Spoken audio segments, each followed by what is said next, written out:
No hay problema. Muchas veces hacemos favores, ¿no? Ayudamos a alguien, pero respecto de las motivaciones, muchas veces no lo tenemos tan claro, ¿no? A veces como cristianos nos nace, ¿no? No andamos como calculando quizás por qué lo hacemos o qué nos motivó a hacerlo, pero sí es importante reflexionar respecto de qué es lo que nos motivó a hacerlo, qué nos llevó a hacer esa acción. Como les comentaba durante la palabra, recuerden ahí estas preguntas, déjenlas ahí respecto de lo que conversaron. Avancemos ya para poder conversar respecto de lo que vamos a reflexionar en torno a la palabra. Vaya ahí a Lucas 15. Lucas 15, del 11 al 32 vamos a analizar, pero la verdad nos vamos a centrar solo en una parte. Este pasaje seguro usted lo ha leído, seguro lo ha estudiado en más de una oportunidad, y conocemos esto como la parábola del hijo pródigo, ¿no? Lo hemos escuchado muchas veces. Avanza dos más. El pasaje, si ustedes se fijan, parte con esa frase, ¿no? Que un hombre tenía dos hijos. La reflexión primera, y siempre relacionamos esto con uno de los hijos, ¿no? Con el hijo pródigo, pero el pasaje nos presenta aquí a dos hijos, ¿cierto? Y es muy interesante porque el pasaje es bien cronológico. Mire, fíjese que del versículo 11 al 24, o sea, todo el inicio, gran parte hasta la mitad, habla solo del hijo pródigo, ¿sí? Se enfoca solo en el hijo pródigo. Pero hay un personaje que parece pasar más bien inadvertido, pero es el hermano mayor, y también se le destinan varios versículos, ¿o no? Ahí mire, del 25 al 32, o sea, tenemos la mitad casi de esta parábola enfocada en el hijo pródigo y después en su hermano. Antes de seguir, vamos a orar al Señor para que abra nuestro entendimiento y podamos concentrarnos también. Yo sé que todos tenemos preocupaciones, cosas que hacer. Hemos llegado, ¿no es cierto?, quizás con una semana de trabajo, hay cosas que hacer la próxima semana, pero vamos a pedirle al Señor que también nuestra mente pueda enfocarse, ¿no es cierto?, en su palabra. Ya hemos cantado, hemos orado a Él, ahora Él nos va a hablar a nosotros. Les invito a orar. Señor, gracias por este día, gracias por estar aquí. Gracias, Señor, porque es tu voluntad y que estemos durante esta mañana en este lugar. Y ahora queremos disponernos a escuchar tu palabra, Señor. Durante la semana escuchamos una infinidad de mensajes de distinta índole. Es tiempo, Señor, también en este que es tu día de escuchar tu palabra, Señor, que sabemos que es buena para nuestra vida. Así que te pedimos, Señor, que ayudes a enfocar nuestra mente, que saques las preocupaciones, los afanes, las distintas cosas que podamos hacer durante este día o en la semana, Señor, para poder escuchar tu palabra. En el nombre de Jesús, amén. Amén. A modo de repaso, ¿no? Yo sé que ustedes saben la historia del hijo pródigo, ¿no? No estamos contando nada nuevo aquí, ¿no? Pero este mensaje, hermanos, esta reflexión, y ha sido muy especial para mí poder meditar en esto, no se enfoca en el hijo pródigo, sino en su hermano. Vamos a analizar este personaje que pasa un poco de lado, ¿no? Siempre estudiamos, yo nunca, la verdad, había visto este pasaje de esa manera. Fue a raíz de un libro que estuve leyendo, estuvimos compartiendo también con Matías respecto de este pasaje, de un enfoque, de una manera muy distinta. Avancemos. Avanza nomás. Vamos a modo de repaso. Yo sé que ustedes conocen al hijo pródigo, ¿no? Ahí en los versículos del 11 al 24 nos encontramos con que él lo primero que hace es pedir su parte, ¿no?, de la herencia. Su padre tenía bienes, tierra seguramente, animales, y él pide su parte y la recibe, ¿no? Sigamos. ¿Qué más viene? Dice que a los pocos días él se fue lejos, tomó su herencia, tomó la parte que le correspondía, no era nada malo, ¿no es cierto? Tomó su parte, pero se fue lejos. ¿Y qué pasó? Comenzó él a desperdiciar sus bienes. Dice la palabra que él malgastó, ¿sí? Malgastó, hizo un mal uso de esos recursos. ¿Qué más pasó? Dice también, y hace la diferencia a la palabra, de que él vivió perdidamente.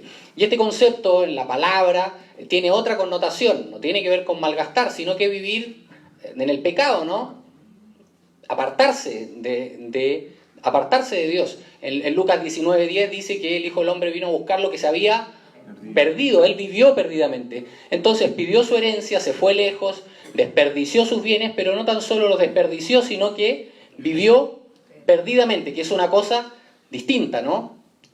¿Y qué pasó? La palabra dice que él comenzó a faltarle, ¿no? Eso es una cronología rápida, ¿no es así? Pero hay tres procesos importantes que vive el hijo pródigo y que también relata este pasaje, que son los que vienen a continuación, que es lo más relevante, ¿no? Más allá de lo que haya hecho. Él comienza, en los versos ahí del 11 al 24, él comienza a sufrir por su pecado, ¿no? Él sufre las consecuencias de sus decisiones, ¿sí?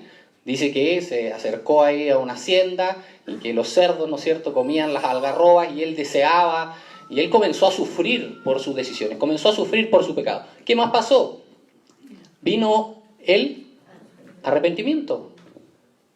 Dice la palabra que él entró en sí, dice incluso, como que volvió en sí y se arrepintió. Son unos procesos más macro que él vive, ¿no? Más allá del dinero, o sea, sufrió por su pecado, se arrepintió y además confesó su pecado. Avanza una. Y este es quizás uno de los pasajes que estos versículos, Lucas 15, del 20 al 24, es quizás uno de los pasajes en la Biblia que más nos llega, ¿no? Que más tal vez nos identifica, porque es cuando él se reencuentra con su Padre y confiesa sus pecados, no solo ante el Padre, sino también ante Dios. Revisemos ese pasaje en Lucas 15, del 20 al 24, le repasamos rápidamente, ayuda a memoria, ¿no es así?, del hijo pródigo. ¿Lo tienen? Lucas 15, 20 al 24. Le doy lectura, dice, y levantándose, vino a su padre. Y cuando aún estaba lejos, lo vio su padre. Nos da la sensación que el padre lo estaba esperando, ¿no? Lo vio desde lejos.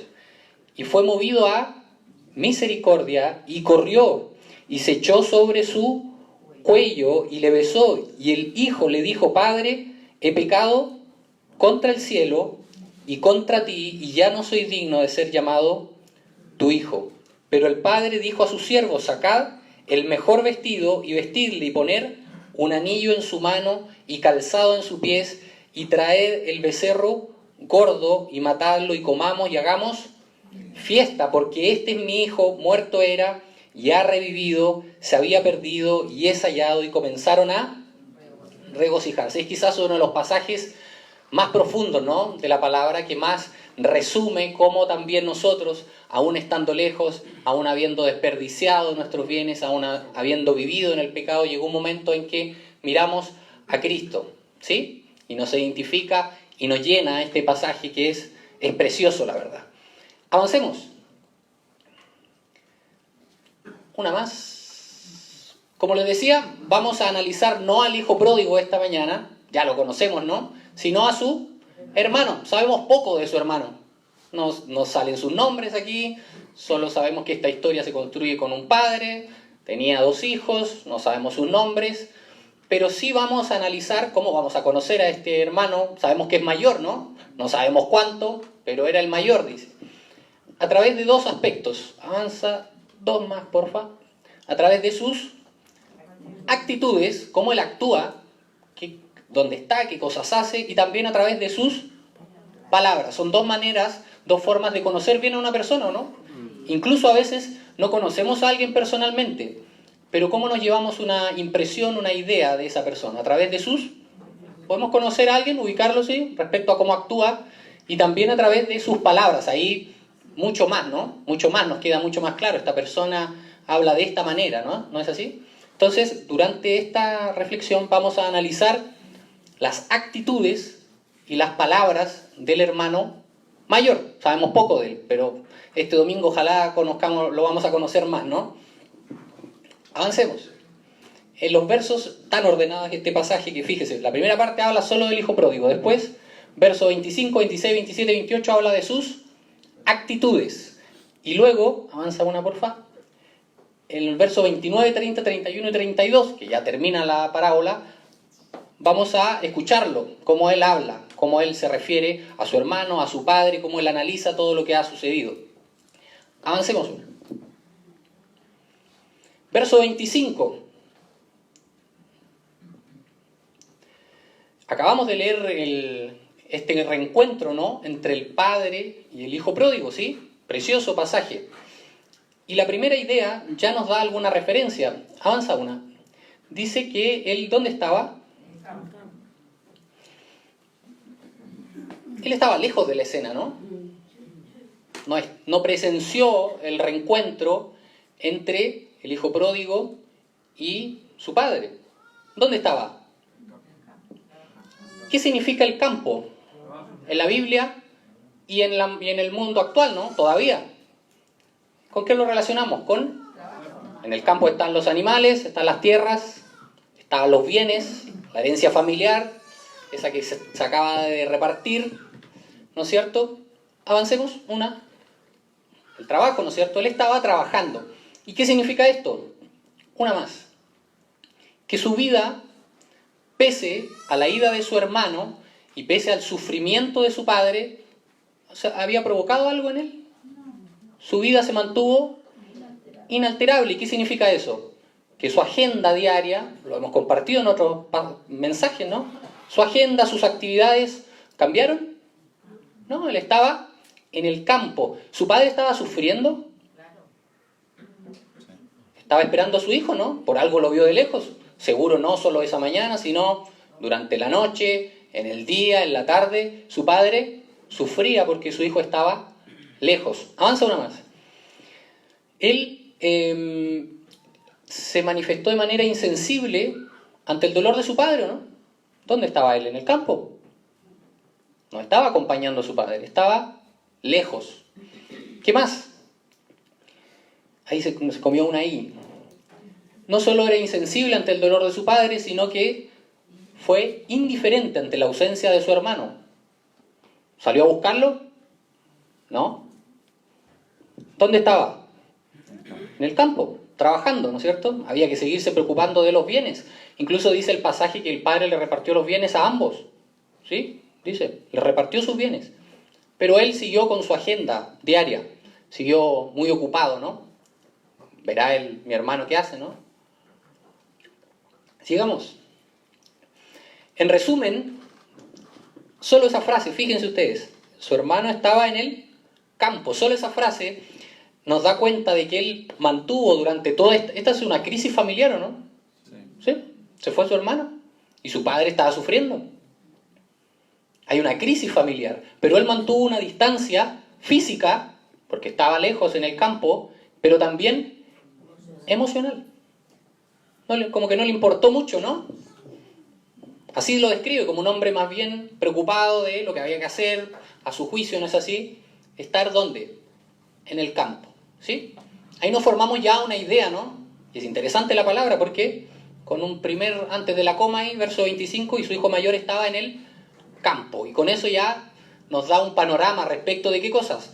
Dijimos que lo íbamos a conocer respecto de sus actitudes y de sus palabras. Muy bien, sigamos. Pero pese a estar distante física, emocional y emocionalmente, llegó un momento donde él supo lo que había pasado, ¿no? ¿Y cómo lo supo? Seguimos ahí en el verso 25. Dice que llegó cerca. ¿De qué cosa? De la casa, ¿no? Y que además oyó música y danzas. Si uno va llegando a una casa y hay música y danzas, ¿qué piensa usted? Cuando hace poquitos días no íbamos caminando y escuchábamos cueca y ¡viva Chile! ¿Qué pasaba? ¿Hay celebración o no? Claro, es una percepción básica, ¿no? Dice que llegó cerca, oyó música y danzas y era de suponerse lo que había pasado, ¿no? Probablemente, si no estaba, en la casa no estaban para fiestas, ¿o no? Con todo lo que estaba pasando. ¿Y qué hizo él? Fue corriendo, abrió la puerta y al igual que como lo hizo su padre, se colgó al cuello de su hermano, lo besó, lloró, qué bueno que viniste, abrazó a su hermano, a su padre, lloraron los tres. ¿Qué hizo? Esta frase de este verso 25 refleja su distancia física y emocional de lo que estaba pasando. en jerga periodística se diría, no fue a reportear a la fuente, a los protagonistas. Reporteó sí, pero por otro lado, ¿no es cierto? Yo me lo imagino llegando a la casa y, a ver, ¿Qué pasa aquí? ceño fruncido, ¿no es cierto? A ver, dice que llamó a uno de los criados, ¿sí? Uno de los empleados de esta es una familia con recursos, ¿no? Sigamos. Lucas 15, 27. Lucas 15, 27. ¿Encontró respuesta él o no? Sí. Si alguien lo puede leer, Lucas 15, 27, ¿alguien lo tiene? Él le dijo, tu hermano ha venido, y tu padre ha hecho matar el becerro gordo, por haberle recibido bueno y sano. ¿Qué les parece la respuesta del criado? ¿Bien o no? Le dijo... Mire, hasta el criado se había dado cuenta que había pasado, ¿no? Y él que era su hermano, quizás se dio cuenta, quizás no le gustó. Bueno, vamos a ver su reacción, ¿no? Pero clarito, ¿no? Clarito el criado. Tu hermano llegó, tu padre, está en su mejor momento ahora, mandó a matar el becerro gordo, y porque llegó, más encima llegó bueno y sano. Bueno, seguimos con las actitudes de él, ¿no? ¿Y cuál fue su reacción? Verso 28. ¿Qué más? Se enojó. ¿Y qué pasó además? No quería entrar a la casa. Y mire lo que dice. Llega a ser un poco triste si uno lo analiza, ¿no? Dice que su padre le rogaba que entrara. Se enojó, no quería entrar y su padre le rogaba que entrase. Hemos analizado hasta ahí sus actitudes, ¿no? Este ya es un modo de resumen. Avanza. Las actitudes del hermano. Fue indiferente ante la ausencia de su hermano. ¿Qué más? Fue insensible ante el dolor de su padre. ¿Qué más? Distante física y emocionalmente de una crisis familiar. Y, para ponerle la guinda, ¿no es cierto?, a todo esto, celoso, ¿no? Celoso. Pero aquí también, y también reflexionaba en esto, respecto de sus actitudes y sobre todo respecto de los celos, avanza una más. ¿Es este, hermano, una pataleta de cabros chicos? Una más. ¿Es una cosa de niños esto? Es como, no sé, esta historia uno siempre la estudia en los parvulitos, no sé, en la escuela dominical, y uno a esa edad lo ve de manera distinta, ¿no? Dice, típico, igual peleaba con sus hermanos cuando era chico. Como, una pataleta, una pelea menor, los hermanos pelean. Pero es bien profundo lo que aquí sucede. Ellos no son unos niños. Esto es algo más bien serio. A través de sus actitudes vamos viendo otras cosas que habían en su corazón y que van quedando al descubierto. Van quedando al descubierto. Y no es solo una impresión al analizar estas actitudes, sino que ahora quizás vamos a enfrentar lo más duro y lo más triste de este pasaje, que son sus palabras. Las palabras hacia su padre y las palabras hacia su hermano. Es como lo más crudo del pasaje. Es como lo más crudo del pasaje. No es una pataleta. Ahora vamos a analizar las palabras y ahí vamos a ver que no es una cosa de niños. Es en serio. Mire lo que le dice al padre en el versículo 29. Si alguien lo puede leer. 15, 29.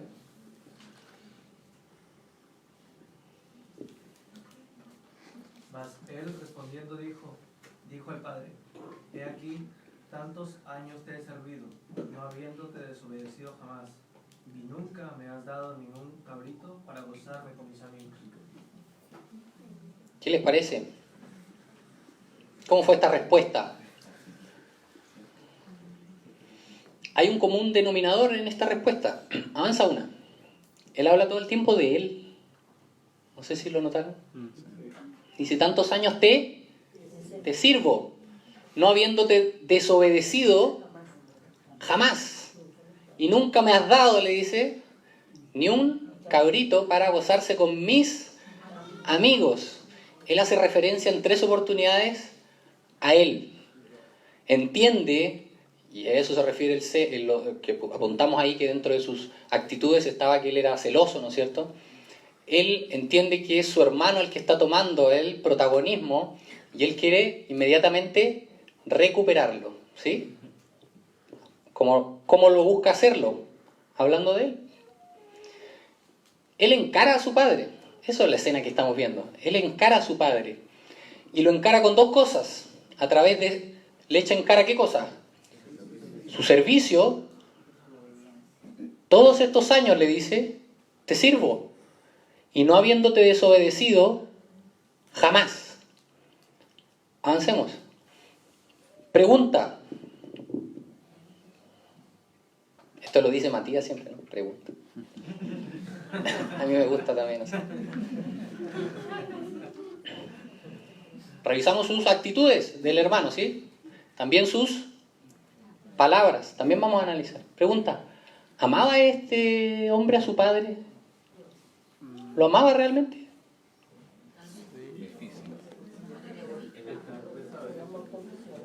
¿Lo amaba o no? Tomen sus tecleras. Vamos a hacer porcentajes.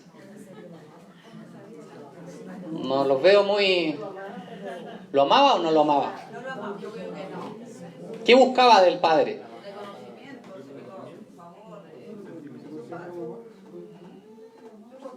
Debate para el almuerzo de domingo, ¿no? Almorzando ahí en... ¿Ah? ¿Sí? Había un interés ahí en las cosas. Pero claro, uno dice, ¿cómo no lo amaba si lo servía toda la vida y no lo desobedeció jamás? Uno decía, es un buen hijo, ¿no? Lo respetaba. Sí, lo respetaba, estaba a su servicio, estaba a su obediencia, estaba a su respeto. Pero ¿cuáles eran sus motivaciones para hacer eso? Compartimos las preguntas, ¿no? Cuando ayudamos a alguien. ¿Y cuáles eran nuestras motivaciones? ¿Cuáles eran las motivaciones de este hermano mayor? ¿Amor a su padre? ¿Dónde estaba cuando él estaba sufriendo? En el campo.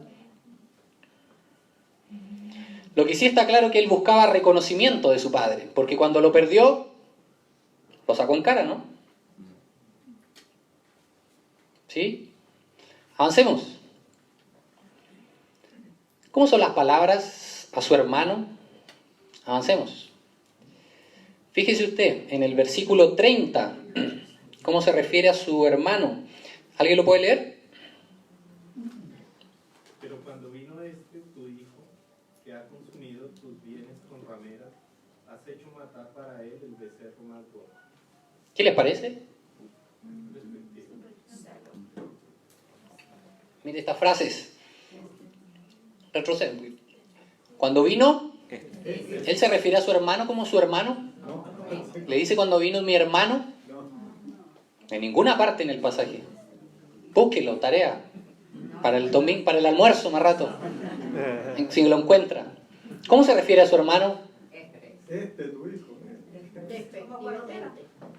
Sí, ¿no es cierto? Como que el pasa desapercibido, pero en el lenguaje uno dice mucho. Cuando vino tu hermano. ¿Y qué más dice? ¿Qué le preocupaba a él? Que ha consumido tus bienes. ¿Dónde estaba él cuando su padre estaba sufriendo? Preocupado de los bienes. Cuando su hermano se fue lejos, ¿dónde estaba él? Preocupado de... ¿Y a qué hace alusión aquí? Ha consumido tus bienes. Eso le preocupaba a él, ¿o no? Como que su corazón se va desnudando a través de... Nos va evidenciando lo que había en su corazón. ¿Y qué más dice? Tus bienes con rameras. Vimos que la Biblia dice que él vivió perdidamente, el hijo pródigo. Hasta la palabra es cuidadosa en el lenguaje, ¿no? ¿Y él tiene algún cuidado con su hermano? ¿Cómo desperdició sus bienes? Con rameras. Avancemos. Las palabras hacia su hermano, ¿cómo son? Avancemos. Primero, vimos que en la primera respuesta, ¿cómo era? ¿De quién hablaba él? De sí mismo, ¿no? La Biblia no se ocupa mucho la palabra egocéntrico, ¿no? Pero la Biblia sí habla de hombres amadores de sí mismos, ¿sí? que es básicamente ser egocéntrico, ¿no es cierto? Él al expresarse ocupa conceptos egocéntricos, no solo eso, sino que altaneros. ¿Qué significa eso? De una escala superior, ¿no? Como que él habla desde otra posición. ¿Cómo más son sus palabras? Por ahí lo escuché. Hacia su hermano, ¿cómo son? Despectivo, ¿no? Tu hermano que ha malgastado tus bienes, tu hijo. ¿Qué significa ser despectivo? Hablar con desprecio. Eso hay en sus palabras, ¿no? Desprecio hacia su hermano. Pregunta. ¿Se va a alargar el almuerzo hoy día? Discutimos primero si él amaba a su padre y a su hermano lo amaba. ¿Qué creen ustedes? Ahora hay más consenso, parece, ¿no? No es necesario tomar las tecleras. ¿Amaba a su hermano?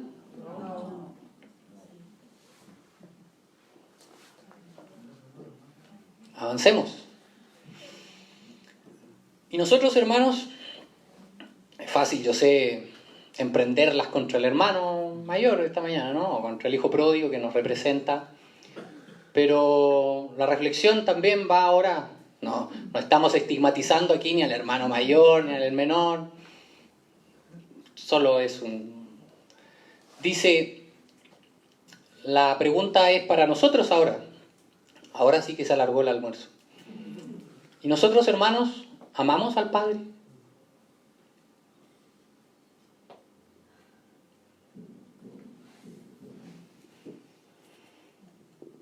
Podemos servirle, ¿no? Toda la vida. Él dijo no haberle desobedecido jamás al Padre.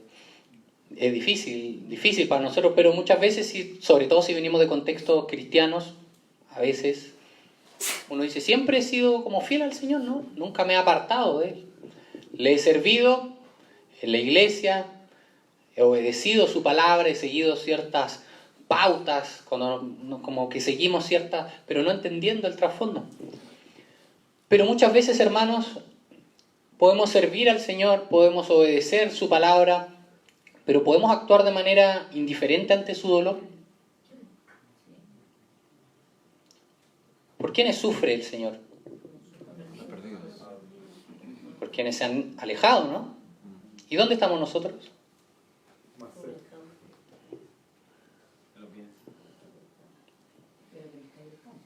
Podemos estar también muchas veces en el campo, ¿no? Preocupados de nuestros asuntos, del trabajo. Mi hermano no ha venido a la iglesia. Bueno, asunto de él, ¿no? ¿Qué le voy a estar escribiendo yo por WhatsApp?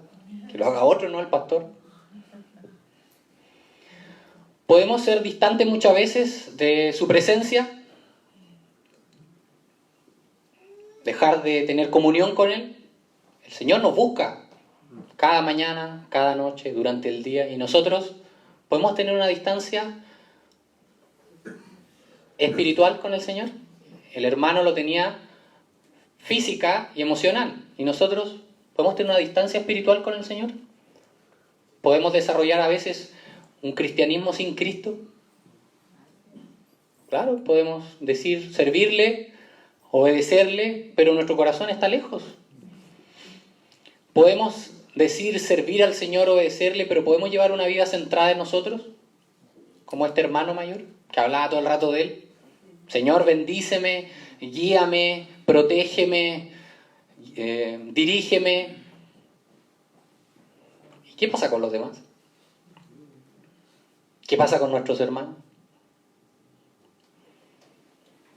¿Cuáles son nuestras motivaciones para servir y obedecer al Señor? ¿Porque el hijo mayor servía o no servía al padre?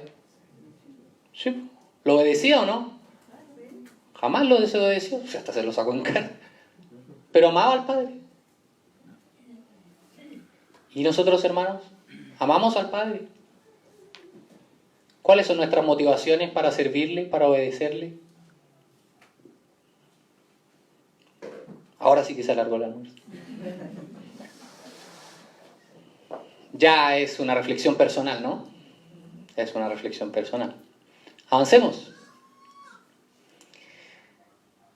Otra pregunta arriba. Y a nuestro hermano, a nuestros hermanos, ¿amamos a nuestros hermanos? ¿O somos indiferentes con quienes están lejos del Señor? ¿Con quienes alguna vez conocieron al Señor y ahora no están? ¿Podemos ser indiferentes también contra eso? Muchas veces. Dejó de congregarse. Bueno, asunto de él, ¿no? ¿Podemos tomar una distancia de quienes no creen en Jesús? En nuestros trabajos, por ejemplo. No, este habla mal de los cristianos. ¿Podemos tomar una distancia o no? Bueno, no me interesa hablar con él. Ya me quedó clara su opinión. No soy capaz de conversar con él a ver si puedo presentarle realmente quién es Jesús. Que a través de una relación con él pueda acercarse a Jesús. No me interesa que me conozca a mí porque en realidad no nos vamos a llevar bien, pues somos distintos. Pero mi interés no es que esa persona me conozca a mí, conozca al Señor, ¿o no? Podemos muchas veces expresarnos con desprecio con quienes están, según nuestros parámetros, en pecado. ¿Qué es de tal persona? No, es que está en cosas que no. No, no lo he visto hace rato. ¿Podemos ser despectivos muchas veces también? ¿Sí? ¿Amamos a nuestros hermanos? Avancemos.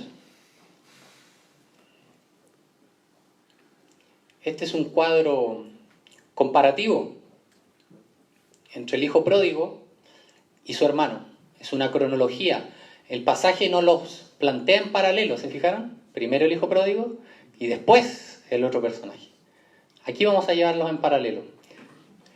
¿Qué pasó con el hijo pródigo? Pecó, después sufrió por su pecado. El pecado trae consecuencias. Siempre puede demorar, pero siempre tiene su hora. Pero él se arrepintió. ¿Qué más? Confesó ante Dios y ante su Padre. Por lo tanto, él, avancemos, alcanzó misericordia, fue perdonado por su Padre y por Dios y regresó a la casa del Padre. ¿Sí? Está claro el esquema, ¿no? Y el hermano sirvió al Padre toda la vida, ¿no? ¿Qué más? Obedeció al Padre, pero vivía en pecado, ¿no? Porque no amaba a su hermano, no amaba a su padre. Quizás aparentaba no vivir así. Creyó que estaba bien. Avanza una más. Incluso él justificó su pecado. Porque su padre le intentó explicar lo que había sucedido, ¿no? Le dijo, tu hermano, es como, si uno lo analiza en frío, es hasta patético ese versículo, porque le dice, oye, pero tu hermano, le empezó como a explicar, ¿no? ¿Te acuerdas? Agarró sus bienes, se fue, volvió, pero ahora regresó, se arrepintió, es necesario hacer fiesta, le dice, es necesario, o sea, como explicándole el sentido, es necesario, le dice, hacer fiesta. Pero él, ¿cómo reaccionó? Él justificó su pecado. Y ese es otro punto importante.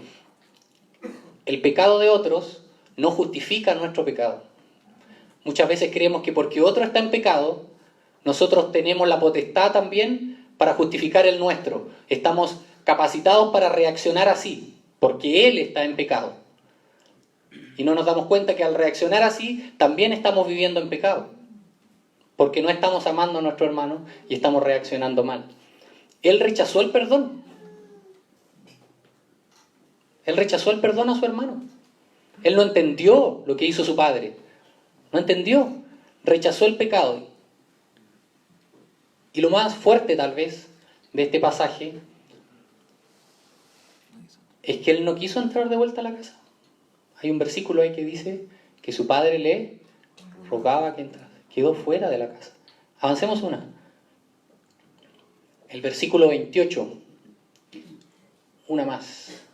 Dice, esto es lo último que sabemos del hijo mayor. Ya vimos sus actitudes, sus palabras, y esto es lo último que vamos a saber de él. Se enojó y no quería entrar. ¿No quería entrar dónde?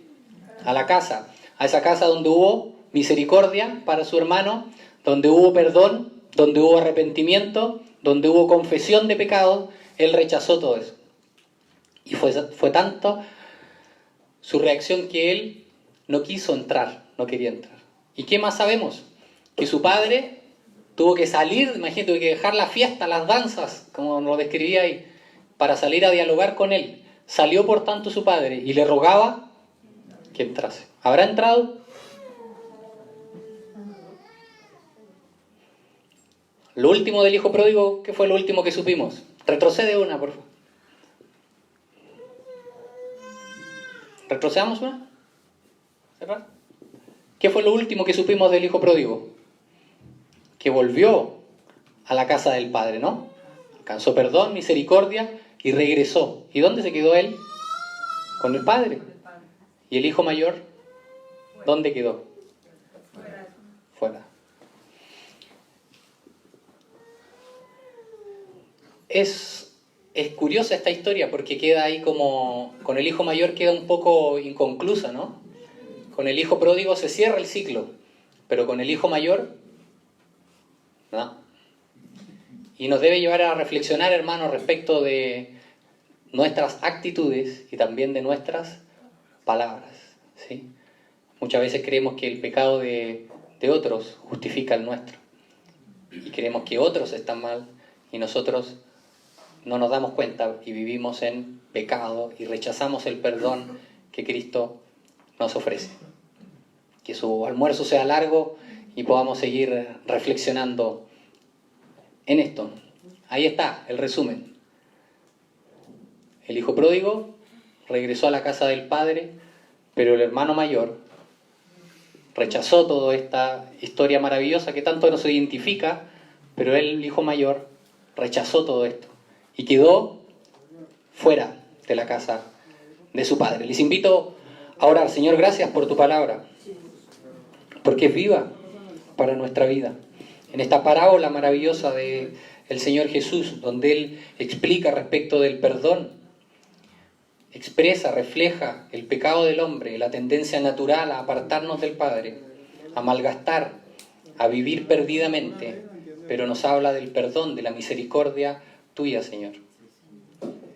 Y no podemos dejar pasar, Señor, a este otro personaje, al cual quizás nunca analizamos de esta manera, pero que también nos enseña que debemos tener cuidado con nuestras actitudes y con nuestras palabras, Señor. Aléjanos de eso, Padre. No queremos quedar fuera de la casa tuya. Queremos volver, queremos agradecerte por haber sido perdonados. Queremos gozarnos con el perdón, no solo hacia nosotros, sino también hacia otros. Ayúdanos, Señor, a realmente ser genuinos delante de ti. Ayúdanos, Padre, y gracias por tu palabra esta mañana.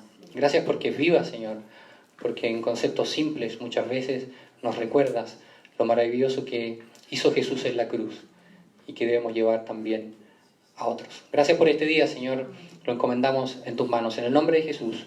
Amén.